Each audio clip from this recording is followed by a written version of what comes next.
I'm Jono Buchanan, and in this video we're going to look at a slightly unusual take on sidechain compression.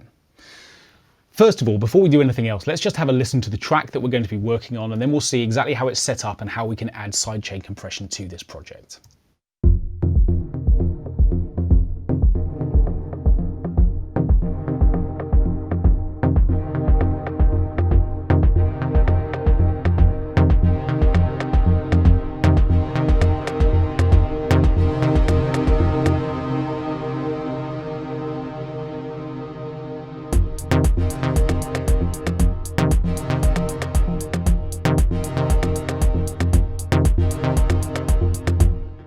Okay, so we've got three sounds within the track. We've got a beats track, which is at least to start with a kick drum and a little rim shot, and then we get hats in this second section.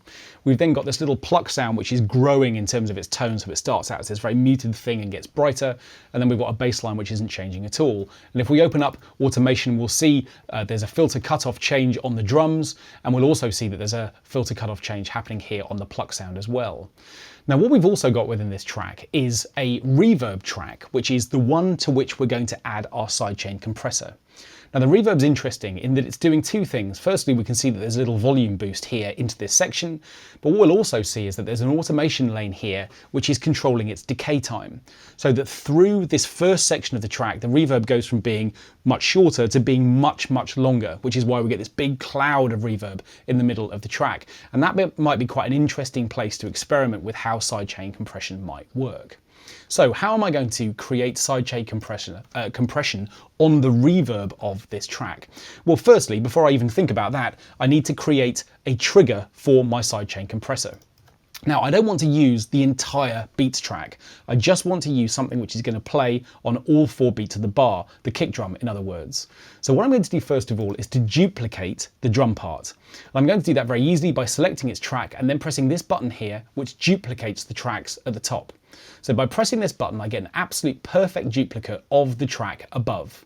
What I'm then going to do is to copy this drum part down to the second part here, and Logic automatically is asking me if I also want to copy the automation data. Well, I don't need it. This part isn't actually going to make any noise. I'm going to turn off its output so it's not actually making a sound, so I certainly don't need the automation data. So this time I'm not going to copy it. What I am going to do is to relabel this part so I know exactly what it is. I'm going to call it sidechain trigger so I'm not confused. And by holding down Shift and Alt and N, I can rename this track based on its track name here. So again, I can see straight away what it is. Now what I'm going to do is to open up the MIDI region for this part, and I'm going to throw away the rim shot. I don't need it. I just need the kick drum, which is playing a 4 to the floor pattern. So I'm selecting the rim shot notes and I'm throwing it away. And you can also hear that there's the filter effect has been duplicated along with this drum part, and I don't need that either, so I'm going to remove that plugin altogether. So if we solo this part, I should now just hear a kick drum. Perfect, except that I don't want to hear it. So what I'm going to do is to come down to the track for this instrument, and I'm going to turn off its output. Automatically in Logic, this is being routed through to the stereo output, which is why I can hear it in the studio. What I'm going to do is to make it a no output track, which means it's still making a noise internally in Logic, it's just not reaching the speakers. When I press play, we won't hear it anymore, but we will see the level from that track is still playing on these meters over here, which means I can use it. So now I've got a sidechain trigger. I'm just going to copy that all the way through the track, including in the gap. It doesn't matter if it runs off at the end. We're just going to keep that playing for now, and we're in good shape. So now what I can do is to think about how to route this through to the reverb. The reverb is sitting on an auxiliary track, which is up here. And here is the chromaverb effect, which is providing all of that reverb for us at the moment. So what I'm going to do is to put a compressor in after that track. I've used the compressor recently within my projects, which is why it's in this little list of 5 effects here right at the top. This is a recently used set of effects. If, however, you haven't used the compressor recently, you'll find it in the Dynamics folder. There it is, compressor. We're going to use the stereo model.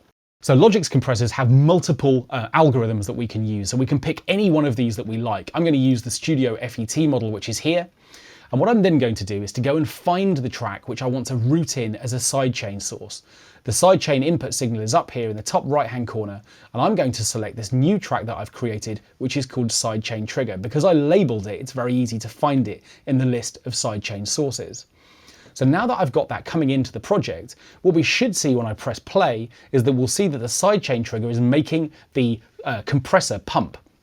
And what that will allow us to do is to hear the effect of the reverb pumping as triggered by that sort of ghost kick drum that we created. To make this nice and easy to hear, we're going to turn the threshold down, which means it's going to compress a lot.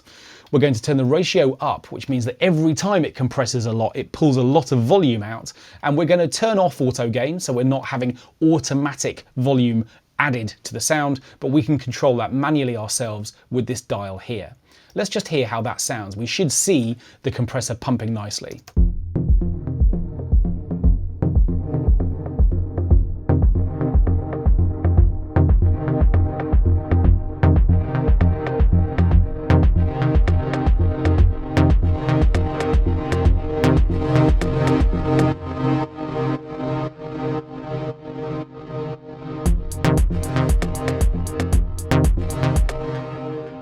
Now, I've made those settings so extreme, we're actually getting a little bit of distortion, but that's kind of fine. I quite like the vibe on that. But if you want to back that down, that would be a combination of three things. Firstly, let's turn it down with the makeup gain dial.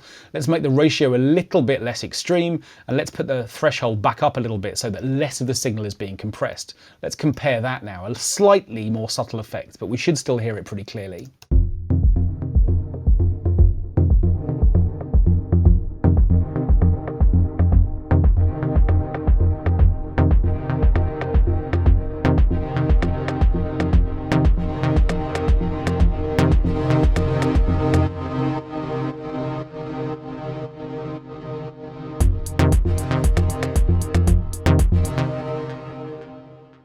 Okay, that's working well. Now, let's suppose we actually wanted this to be a dynamic effect, rather than just a set sidechain compression. What happens if we wanted to introduce this effect as the track played through and then maybe back off again afterwards?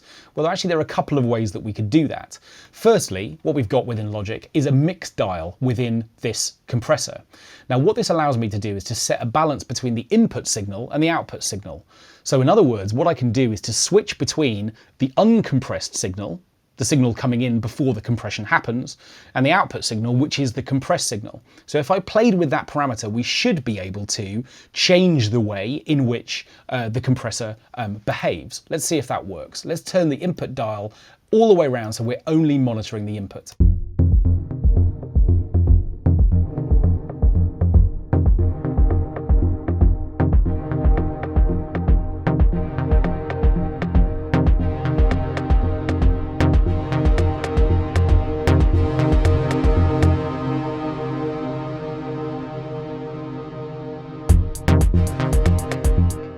Sure enough, that's working well, and what's interesting about that is that whilst we can still see what the compressor is trying to do to the signal, we're just not hearing it at the output stage. So whilst the needle is still showing us the amount of volume drop we would get as a result of working with that sidechain compressor, we're not hearing it.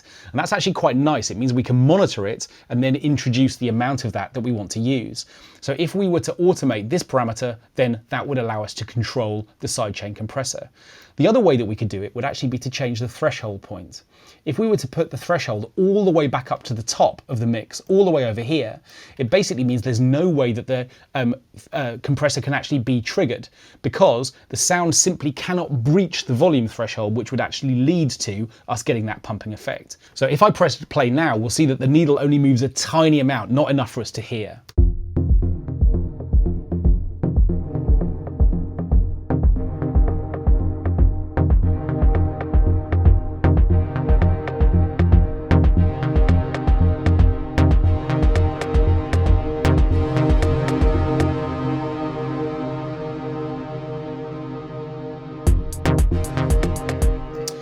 So we've now got a choice. We can decide whether or not what we want to do is to work that parameter either by putting the threshold back where it was and working with our mix dial, or automating the threshold point. Either way, all we need to do is to come into latch mode so that we're in a position to actually record this change. And I think I'll do this with the mix dial. So we're starting with the input all the way around over here. And what we can then do is to move this dial around so that we start monitoring the output. And now I've got real control over how much of this sidechain effect we hear as the track plays through.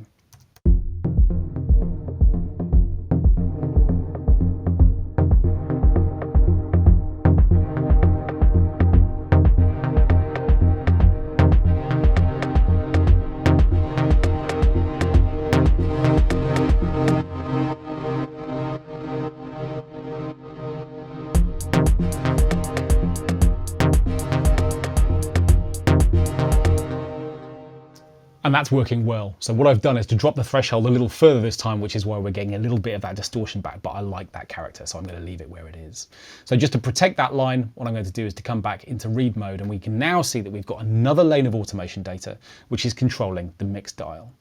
So within this video, what we've done is to work with sidechain compression, but we've added that to an effect, which means that the track that we're looking to add automation to is this auxiliary track, which is up at the top of our arrangement. We've discovered how to set that up by creating a sidechain source and routing it through via the sidechain input within Logic's compressor. And then what we've done is to just make sure that we've got our parameters set up the way we want to hear that effect nice and clearly. And then we've explored two ways of finding a way that we could actually introduce this as an active layer within our track. We could have used the threshold dial.